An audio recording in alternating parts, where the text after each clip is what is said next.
mots avant de passer la parole au coordinateur du projet qui va présenter le projet.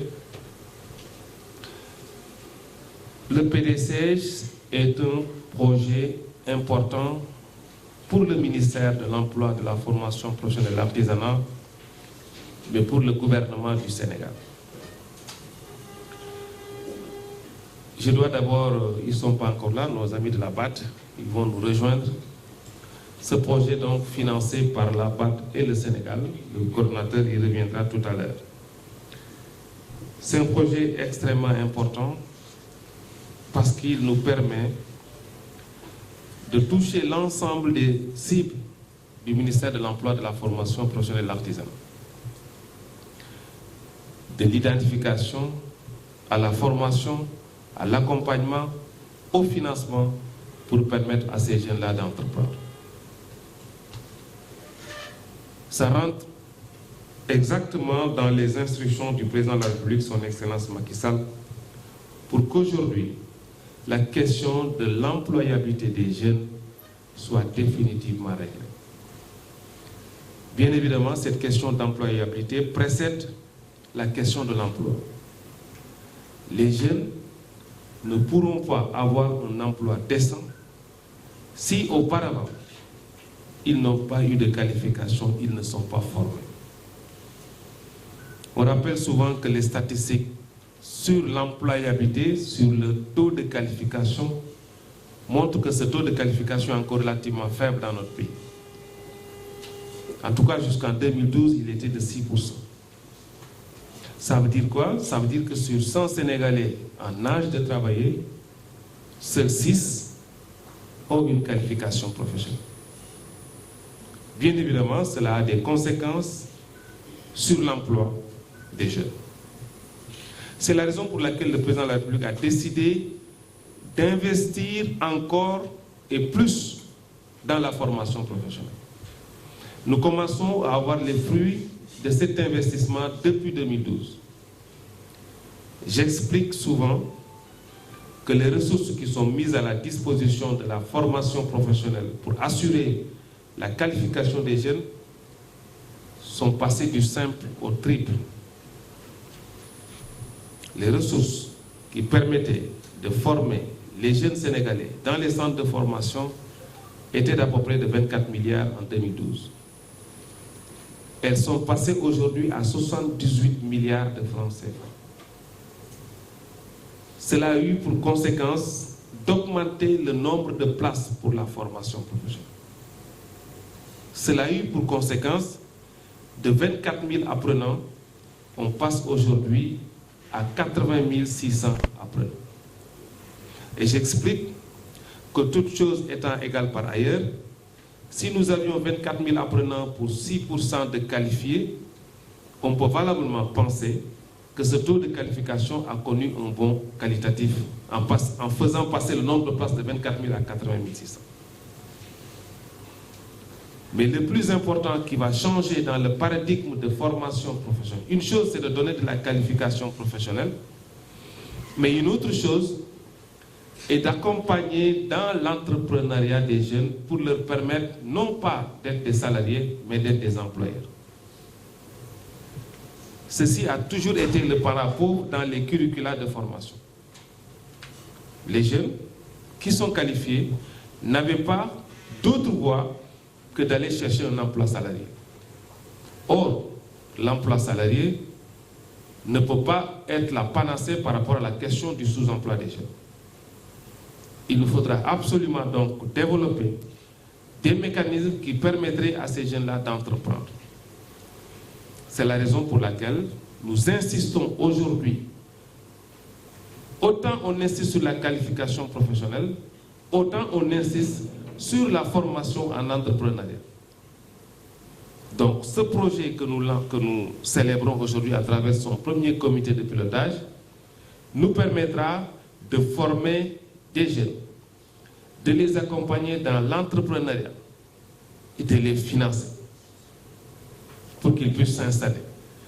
Et le plus important de tout cela, c'est vrai que chacune des étapes est importante, je parle sous le couvert d'experts ici présents, le plus important sera l'accompagnement qui sera fait à ces jeunes après la formation et après le financement. Une chose est de former, une autre chose est de donner les outils nécessaires pour l'entrepreneuriat, une autre chose est de financer, mais une chose non moins importante, c'est l'accompagnement de ces toutes petites entreprises qui seront nées à l'issue de la formation. C'est tout le sens que nous donnons à ce projet PDCG, qui entre en parfaite ligne droite dans la politique de l'État en termes de formation, en termes de qualification, mais aussi en termes d'employabilité et d'emploi des jeunes. Je voudrais donc remercier la BAD qui a accompagné l'État du Sénégal dans cet important projet. Le coordinateur y reviendra tout à l'heure sur les différents domaines dans lesquels le projet va intervenir. Aujourd'hui, je vais en prendre seulement un, mais il y a plusieurs domaines dans les secteurs porteurs du projet. Aujourd'hui, notre pays est à la croisée des chemins par rapport à la découverte des ressources naturelles. Si le projet décide d'accompagner la formation de 2000 jeunes sur les métiers du pétrole et du gaz, c'est à saluer. Parce que si nous n'avons pas les ressources humaines, nous aurons des cadres, certes, à travers l'INPG, l'Institut national du pétrole et du gaz, mais nous avons autant besoin de cadres intermédiaires qui devront assurer la production de ces ressources naturelles de manière générale. Parce que comme j'explique souvent, si nous n'avons pas les ressources humaines capables d'exploiter ces ressources, eh bien d'autres ressources humaines viendront les exploiter et nous ne pourrons pas bénéficier des retombées de ces ressources naturelles.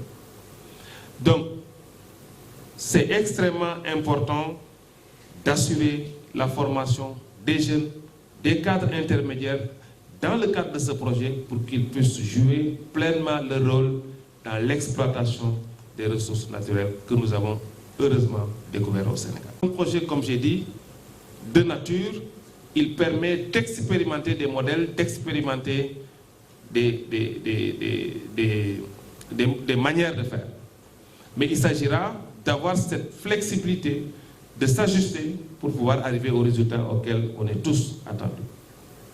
Ça veut dire que votre rôle, vous, en tant que comité de pilotage, c'est fondamental pour la réussite du projet. C'est à vous d'approuver les plans, c'est à vous de donner les orientations stratégiques que l'unité de coordination du projet va opérationnaliser. Je ne ménagerai aucun effort personnellement en tant que ministre pour vous accompagner dans ces choix stratégiques parce que ce seront les nôtres, pour la mise en œuvre de ces choix stratégiques pour arriver à des résultats. Je dois dire enfin que souvent, dans beaucoup de projets et de programmes,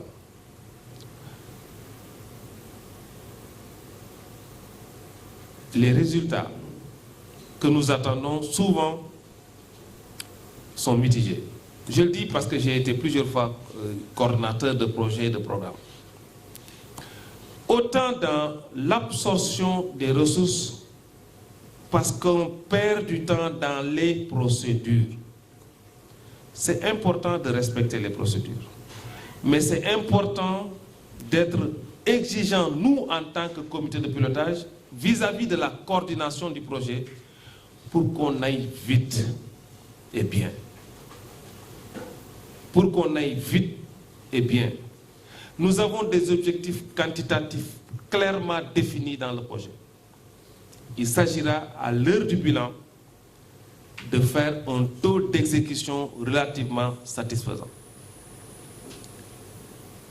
Et vous y avez une part importante de responsabilité en tant que comité de pilotage. C'est vrai que vous vous réunissez une fois par 6 mois. Mais je pense qu'une fois par 6 mois, c'est suffisant pour apprécier le travail fait et pouvoir donner les orientations sur le travail à faire. Ma demande, ma sollicitude, c'est vraiment d'aller vers l'action sur le terrain, qu'on puisse toucher, voir les jeunes que nous encadrons, que nous formons, qui puissent intégrer la vie active.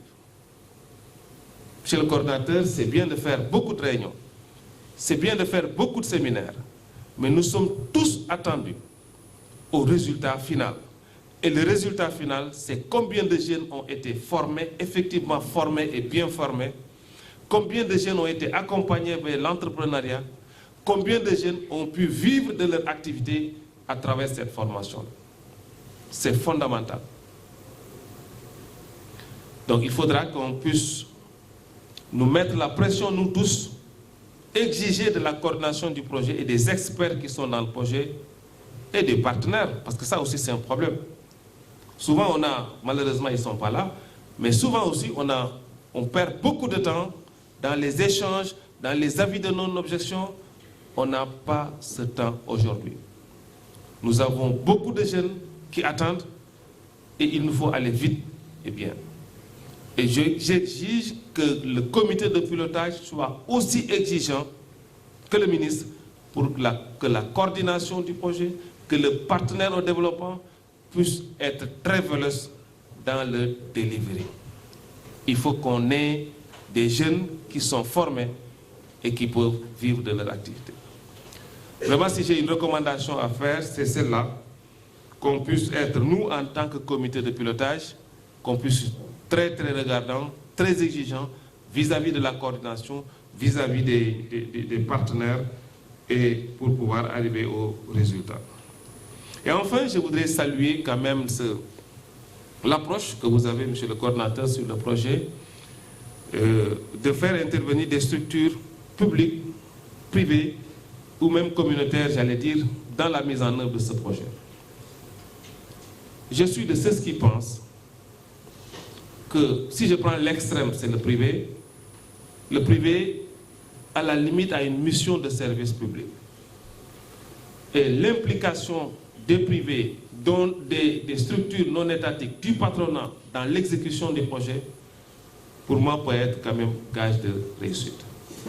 Je voudrais saluer cela et saluer aussi la diversité des partenaires de ce projet, la pertinence des secteurs qui sont des secteurs porteurs, les énergies renouvelables, l'agrotransformation, le pétrole et le gaz, les cuivres et peaux, pour ne citer que cela.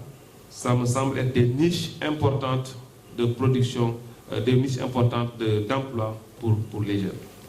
Je voudrais donc vous remercier, vous tous, pour votre présence et comme j'ai dit tout à l'heure, demander quand même que ce comité de pilotage soit vraiment une instance stratégique de décision, d'orientation pour permettre à la coordination du projet de pouvoir dérouler ce projet vraiment dans les meilleures conditions.